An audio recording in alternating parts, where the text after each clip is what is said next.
What job should growth get done in a company? Like I was saying, I didn't prepare to answer, but I was thinking about it. My head wandered to a Twitter post I read from Jason Fried from 37 Signals a while ago, where he wrote that good marketing is a transfer of enthusiasm. And it made me think of growth and how I look at growth and what I consider growth job to be in a company. And I think he described it perfectly. I think that you do not create belief and enthusiasm in other people if you don't have it, especially nowadays when the competition around the distribution of products and software is so massive. And so I think that if someone genuinely believes in what they're building, and there's a good product, there's a clear need for it, then that belief will show up everywhere in the product and how simply it is explained through content and how confidently it is shared by everyone. And just growth just carries that forward. What growth job isn't is what marketing at its worst is, in my opinion. And so it is almost like a transfer of insecurity and fears of missing targets, of being ignored, of people not caring. And so ultimately, I feel like Jason nailed it. And I like the content that comes from the HH and him a lot around marketing. It's what I believe. Like, growth turns a good product into an inevitable one by genuinely portraying the intrinsic enthusiasm that the person who's doing distribution has about it. That's Inês. She's the head of B2B growth at Sword Health. Sword Health is a platform that combines artificial intelligence with licensed clinicians to deliver at-home care for pain, recovery, and prevention, helping employers and health plans improve member outcomes while reducing healthcare costs. Inês has over 13 years of experience and brings a pragmatic view to the growth conversation. In this episode, we talk about why growth's job is to transfer enthusiasm, Sword's recent campaign that did just that, and why the goal of life should be to help others. I hope you enjoy the episode, but before we get back to it, run the intro. Welcome to On Growth, a new series from On Marketing to help you think more strategically about growth. I won't tell you what to think, I'll help you improve how you think. I'm Jordan Ogren, a marketing strategist with 9 years of experience and a podcast host for the last 4. This episode was originally recorded on February 10th, 2026. All views shared are the individual views of the host and guests, not those of their employers or associate organizations. This show is for informational purposes, not professional advice. Thank you for being here. I really like that. Big fan of Jason and David as well. Love their books and just their podcasts. I think they really understand growth and marketing kind of simplistically, or they don't overcomplicate it. The previous episode, I talked with Davide, who runs growth at Clay, and he talked about how marketing's job was to create vibes, and then growth is to kind of convert, or you use the language of move that enthusiasm, those vibes forward. Do you align with that? The marketing, creating the enthusiasm, or sparking that, and then growth brings it forward? I have a hard time differentiating brand and growth nowadays, although at Sword, we're obviously differentiated. We work together, but we have different teams. But the growth team ends up doing lots of brand campaigns, and the brand team is involved with growth for leveraging their campaigns to do lead generation. But what I mean by I have a hard time differentiating is that I think that both need to be intertwined nowadays, where growth is the brand and ultimately growth is the product. But of course, this does not mean, sometimes I feel like the issue with brand in certain companies is that it can be really hard to track and to measure and to pinpoint how it's moving the needle. And you still need to do some sort of things like that. Like, for example, at Sword, we put a lot of time into LinkedIn, and we still have a really hard time tracking down how much it's impacting pipeline compared to, obviously, our big campaigns or our webinars or, even our white papers. It's easier to see how some of the growth channels are impacting growth versus brand plays. But brand needs to evolve as well a bit, in my opinion, to become more. Some people will disagree with this probably, and they'll say, no, because I don't think if you can't track it, it doesn't exist. I don't buy that. But I think that, it is possible, and we have proved that at Soar this year, to do brand plays that have a clear impact that you can measure on the pipeline. Maybe you can't measure it through leads, but you can measure it. No, that's perfect. And it gives me a ton of different legs to kind of take from it. I think similarly to what you're talking about, Davide also had this kind of challenge of like, how do we do things that are potentially harder to track? Or do we just do the things that are very easy to track? And I think from what I'm pulling from your answer is like, you have to try to have some level of, does our kind of time to close go down, or is there some impact on that? So maybe pipeline isn't affected, but the people within it close quicker after our break. How do you kind of balance that? Because I typically go to the side of like, it's just art. It's just vibes. It's magic. Like, yes, we want to track some of it, but when I buy things, it could be months and months of seeing messaging, and then just one thing gets me to buy a book or buy something. Now, you're not selling $17 books, you're selling software, so that changes it. But how do you think about this measure, and like data kind of helps you know where bottlenecks are, but some things with brand, and you were talking about, just are harder to measure, or you just have to be okay with some of that unknown? Or you just said it perfectly. Honestly, I think, I am a bad person to talk about brand and marketing that scales when it comes to how people do it. Of course, we use AI a lot at Sword, and we are major AI advocates. But when you look at the core of our brand, and some of our best performing channels from a brand perspective, from a lead gen perspective, they come from the head of humans, and you wouldn't really be able to put them in a box and estimate how much will this initiative contribute to the pipeline, and pinpoint and track down everything to the dot. Of course, we measure what we consider relevant for our business, and we track trends. But how good you feel about something, this goes back to this idea of growth is transfer of enthusiasm. If you work at a company where you believe in the product, and there's some sort of product market fit, like let's assume that exists already, and the proof is in the revenue that the company makes, or the clients, or etc. And you have space as a marketing professional to follow your instinct and your intuition, then absolutely there will be stuff you won't be able to measure, you won't be able to say. But just the fact that alone that they feel good, they make sense, they are a transfer of your true enthusiasm for something, I believe that it all pays back. Just like you were saying, sometimes it takes several messages and months of seeing a product. And the opposite also happens, where sometimes people will see ads from the same brands over and over and assume that because they are everywhere, they are great products, or not great products, like they are doing well in marketing. But if you ask them, but did you buy? Did you ever open it? They will say no, but they are everywhere. And so there's this two, realities. But yeah, vibes is so much of a thing these days in marketing. It's a bit crazy. could you maybe just talk about some of, whether current or in the past, like what have been good moves or plays to transfer that enthusiasm, or to kind of help take that enthusiasm? So then, to your point, it's not just great marketing that we see, but someone's actually taking an action, which is kind of that growth of, okay, there's enthusiasm, but we're going to transfer it. How have you found what works, or what are one or two plays that you've used that is helpful in that transferring of enthusiasm? I know one way that doesn't work for us, and then I'll go to one that has worked for us. The one that doesn't work, in my opinion, is just a straight up description of features, which is so common in marketing these days, where companies are so excited to just mention that they just launched or introduced a new feature, a new way of doing stuff.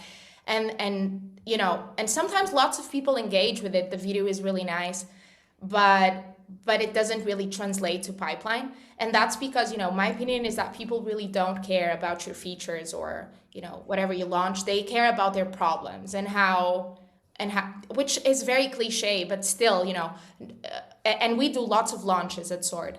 But the way we look at launches has migrated from, introducing X to this is why we built this, which transforms the conversation into something way more relatable for someone on the other side, because we usually talk about a problem that existed in the market and that we saw. In terms of transferring enthusiasm effectively, at Sword, one of our most successful campaigns last year was one we called The Unexpected Gift. This was a brand campaign that had a big lead gen component attached to it, but essentially we spent some time looking at how we interviewed a lot of our DBTs, how we call them. It's essentially the physical therapists that talk to users when they start using our product. We interviewed a lot of them to understand the main goals people had when they started Sword. And we were very much convinced that we were going to hear about clinical goals and, people who were previously in pain and wanted to feel less pain or wanted to feel no pain. And we were really surprised when a lot of the times the goals that were being translated to us were stuff like one I have in mind is there was this man who wanted to be able to kneel down to learn to teach his grandchild how to tie her shoes. So he had a little grandchild and he couldn't lay down because he had back pain.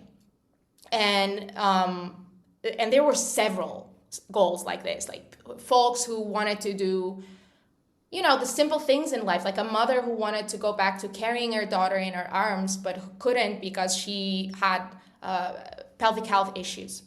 So when we started seeing this unexpected goals, we were close to Christmas, and we created a campaign around this idea of Sword providing the unexpected gift to people, and the goal was to thank our target personas, our target ICP, which is benefit leaders, HR people. Thank them for offering the unexpected gift to their people and kind of appealing to this idea that they thought they were giving a solution for pain, but what they were giving in fact was the gift of life back. And this was translated through, great design, in my opinion. We were working with an awarded illustrator. And ultimately, it was a team of two. It was myself and a designer, and that was the secret. It was my baby campaign. The designer was also in love with the website experience, and I feel like people really felt what we were trying to say. And it's kind of magic when you do something like this, where you're like, well, I don't know if anyone will care. But then the leads start coming in because we turned some of the illustrations into a calendar, and people could just claim a calendar to be shipped to their house. So yeah, this was a way, and our brand campaigns work really well. Personally, because I also have a side product that I built on the side of Sword, because I like playing with AI, and that is an even better example, in my opinion, of transfer of enthusiasm.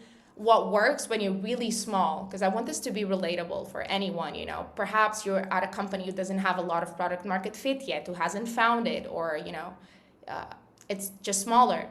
What works, in my opinion, for smaller companies, and again, people might disagree, but I believe it's the cliche of building in public. It's, your strength against the big ones that have huge budgets and that can do amazing things and great productions is to be yourself and be genuine. And you must know what good looks like. You must look at the big ones. You must take inspiration from them.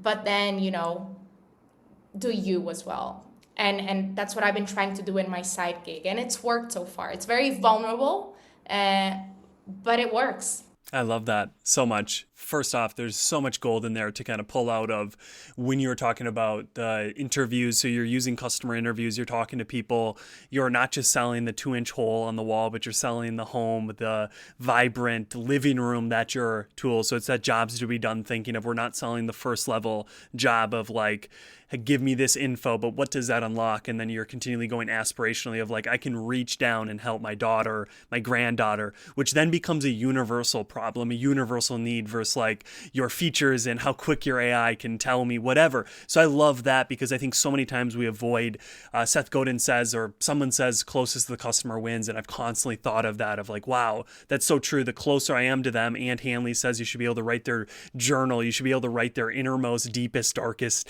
thoughts. I'm like, that's so true, but how many times do we get close? And actually, that was like one of the things that as I was kind of preparing for this interview, I checked out that page and read through some of those stories. And it is so, yeah, I can, as you're telling that it was a small team, that makes a lot of sense because like it's so cohesive which you can do with a lot of people, but more cooks in the kitchen can create kind of vanilla. So I really enjoy that of how you approach it, where you're using customer interviews, you're using qualitative data to try to pinpoint of like, we don't know this might work. We have no data, but here is kind of, and then the second time around, or when you're reviewing it now, you have data to say like, holy crap, we did get a lot of inbound leads or these people signed up for that calendar. That makes a lot of sense. And I think it really gives me some ideas too of championing the customer, So again, like I said, there's so many threads in there. So I really appreciate that story because I think it's very applicable to your point, whether you're a big brand or even a small brand. And then the build in public is so critical because that's hard to beat when you're just sharing, hey, just launch this tool where you can put in your resume or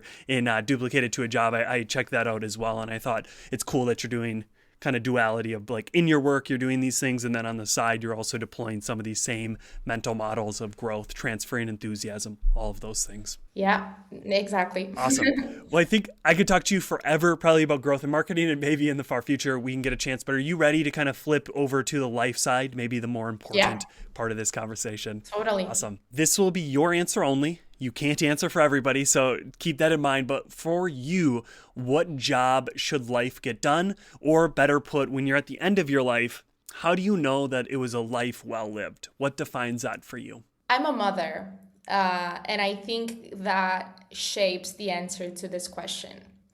The only thing that I'd like to happen in a scenario where, my life is ending and I have, 10 seconds to look back and be proud or try to not have many regrets. The thing that matters the most to me is how will my children remember me?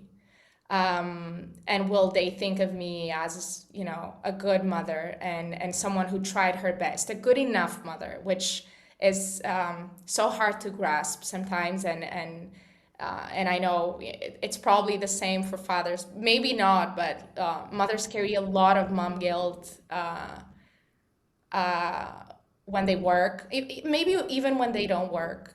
And so to me, as someone who takes a lot of personal accomplishment from my job and who works a lot, and I'm kind of a workaholic, my era right now is, how do I balance things out to make sure that I am the mother that I want to be? Because despite the fact that I love my job and I like what I do a lot, I have no doubt about this. In 20 years, in 30 years, I will look back and I will, think I should have spent more time with the kids and not I should have worked harder or whatever. But, I think that in the end, going back to this concept of good enough, I grew up in a house with a workaholic mom. She's amazing. And I look back and think, she did her best, but she was workaholic. And I think she regrets it a bit. And I thought I was going to be able to do it a bit differently. And I'm conscious about it. And I try to make an effort to, be more present and be there more, fully present. And I think that's the job of life. When you become a parent, regardless of why it happened and if it was planned or not, your job, that's at least how I look at my job, is to help grow this new human being into someone who can fly on their own and I wouldn't even say be happy, or I don't even have those expectations. Just, survive in this world in a good way, through the bad times, through the good times. Just have these tools to overcome life's hardships and also to feel fulfillment by life's simple pleasures. So I think that's how I look at my life's job. But it's hard, and I feel like lots of parents will resonate. Like working in a computer all day, there's so much, how do you call it these days? Like Gen Z is always talking about dopamine. This dopamine effect, of Slack, of social media, of just scrolling. There's lots of dopamine involved in that, like mini shots of dopamine of small accomplishments in the day to day when you're on your phone or on your computer. And then when you're with the kids, I have two young kids, it's very slow. and and and it's the best. It's what life should be about. They are really the masters of smelling the flowers and taking it slowly and just being there in the moment. And I want to be that person. That if you talk to me 10 hours, I'll talk 9 hours about how I don't want to have a phone. Like that's my dream. I don't want to have a phone. I want to be that person who everyone is like, yeah, she doesn't have a phone. You can't reach her. But I'm not there yet.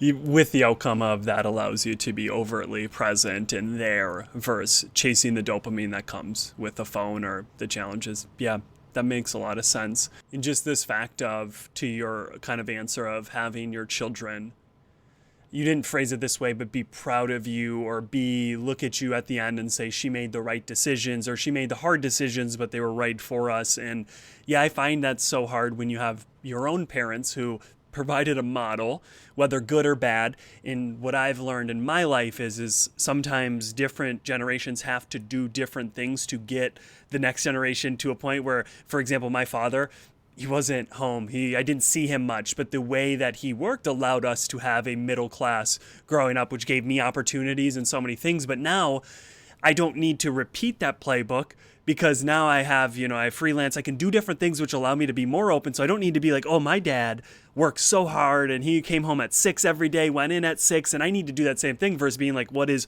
right for me? And to your point, nobody at the end says like, man, I just could have put another 40 more hours into my job. It's like, man, I missed that graduation, or I missed her recital.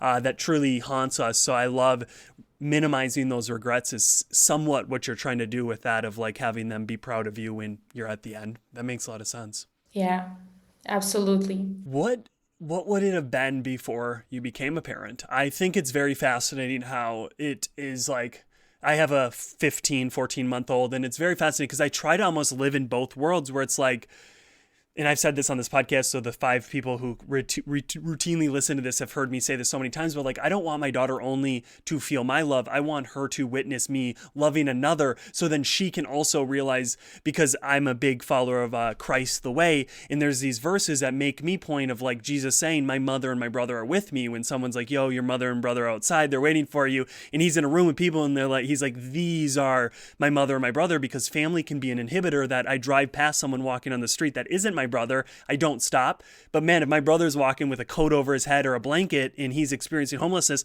I pull over right away. What's the difference? There's still 2 breathing humans. One has my semi like blood in it, one doesn't. So I found that like family can be an inhibitor. But I'd love to ask you, like, did you have a different North Star before you had kids and then it altered it? Or were you always in this place of like, whether for friends or family, like I want to be there for them, so then at the end they don't think like, oh, she wasn't there, or she kind of prioritized work over relationships? Or did children totally change that for you and really open your eyes? That makes so much sense. I don't think children changed anything for me. I think aging changed. And unfortunately, I don't think it changed for the better. And so I tried to make a conscious effort to go back to who I was. But it wasn't kids changing me. I think I used to be growing up And maybe up until I had kids, mostly because I had more time for myself. Because I feel like if you have alone time, you and also just the life stage where I was pre getting married, you go through a lot in your 20s before having children. I at least did. You experience heartbreak, almost certainly. You will change jobs maybe once or twice. You will perhaps move to a new house, to a new apartment, to live alone for the first time, whatever. For me, it happened. I had a lot of alone time back then to think about the person I wanted to be, and I experienced some sort of sorrow and heartbreak in a level that was deep enough to allow me to grow into being better for others. And this was something, and I'm also an avid reader. I read a lot of literature, and so my whole life was around, and I don't even say this in a way like to make people think best of me. I genuinely was convinced and am convinced that the meaning of life was helping others. And during the years where I could put this into practice through my friends, my family, the people I didn't know, everything went well. Like I now look back and I'm like, wow, life was really retributing that. Even at the hardest times where I felt like it wasn't, it clearly was. Nowadays, unfortunately, I feel like with kids keeping you busy, because they do, and work keeping you busy, it is much harder to be a genuinely good person. And I think most people probably would look at themselves and consider themselves a really good person. But if they stop to think about when was the last time I did good to someone else, like when was the last time I went out of my way to help someone, and it's not like having dinner with your friend next week because she needs someone to talk. It's like, what was the actual good thing that you did that was a pain in the ass, but you did it because that was the thing that needed to be done. And I feel like nowadays I have much less things to point out, unfortunately. And I journal about it and I try to think about it. And in my head, what I tell myself is, well, if I wasn't working and I had more time, I'd probably be able to process these thoughts better and act upon them. But work, Sword, for anyone hearing, Sword is a lot of work. Anyone here, works hard. And I am not an exception. And so it's just talking about this with you is helping. I feel like the more we voice these thoughts, the more important it is, because it's ultimately a choice to create boundaries and to say, yeah, but today this is my priority. Today I'm going to do this because this is what carries more meaning. And you have to make those choices sometimes. And I am, just saying this is going to help me. No, I find so much journaling or talking these things out loud. I love your point of like that you kind of the helping others was maybe the undercurrent for you throughout your life. I find my mantra is Jesus again, I can't stop, but like I didn't come to be served, I came to serve. And I find that is my life's goal, to serve. Like, is it fun to have somebody serve you, thinking of like going out to eat? Like maybe, but the joy to your point are like how you feel so good inside. It's a selfish action to help another. And there was a time 4 years ago I was let go and I had the opportunity there was someone from our church moving and I couldn't do it because I was supposed to work that day, but I knew, hey, I now have an open day. I could help them move, or I could go to a bar, I could get high off a joint. Like there's all these kind of decisions, but I knew internally because of my own books I've read and stuff, I'm like, if I go and help that person, I will feel better. So it was a very selfish move, but in the end it's like selfless because she had her stuff moved and she's now in her place, and I feel way better than if I would have went and drank my kind of sorrows away. So I really, again, how I phrase the question is I believe that there's a million different answers to it, but more and more I come to like, man, I think the purpose of life, because if we all did this of giving and serving others, like there would be nobody unserved. Because like we would find those gaps and we'd fill it, versus the natural humanistic instinct, which I've spent a lot of my time on, is building my own tower. tickling my own ego, serving myself with all these things. And at the end of the day, I find that is always draining, or it doesn't give me the joy that I get from helping another. So with kids, that just becomes a very direct and in your face all the time thing, being that you can help, that you can serve, that they can throw up into your hands and you just like take it because it's like, this is my baby and like I'm going to serve you in this moment. So I really love that. And I think it's where our world's going. I just pray and hope more people kind of adopt this sense of like, how can I serve another person today? How can I help another?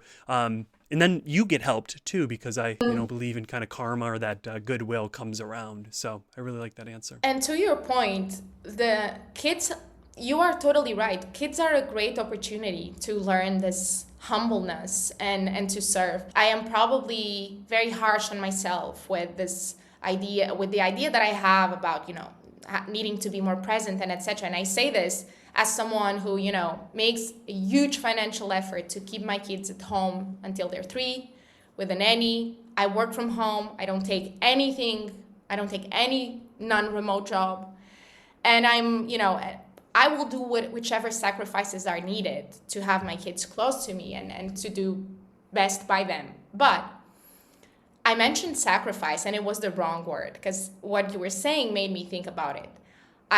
I genuinely don't think these are, in the end, sacrifices. Like, they should be the choices, the right choices to do good by someone else, and I want to reframe the idea in my head that it's a sacrifice, and just think, how grateful I am that I have someone that needs me and that I can do this for them. Like, this is great. So many people would pray to have this and would love to have this, and I have it, and it was given to me in like a silver platter. So how lucky am I? So yeah, kids are a great motor of those learnings and self-growth. I like how you touch on sacrifice as in like, I have to do this versus I like get to do this, and how it's a blessing. But I would, again, coming maybe from my background in Christianity, I think sacrifice though is a word that's I find it important, because to sacrifice for another is, again, that kind of pinnacle of selflessness. Like, I'll let you take my car, but like, am I willing to go in front of the train so I get hit and you don't? And like, it's the literal kind of martyrdom, the place in which is the highest of, I find, selfless place that if I'm ego wrapped, I wouldn't sacrifice myself for my loved ones, for my tribe, for my village. And again, sacrifice can be bad when it's for the wrong cause or something. You're willing to take the plane or something into something but again, I think sacrifice is something I'm thinking of like, how do I lay myself down in like, kind of have no ego, not no ego, but like Jordan is second, Jordan's third, and always putting another first, while also, doing the self-wellness or these types of things, meditation for me, that prepares me to be selfless, because we've all been drained by giving and helping too. So I think it's this tough place, but I really like your answer of kind of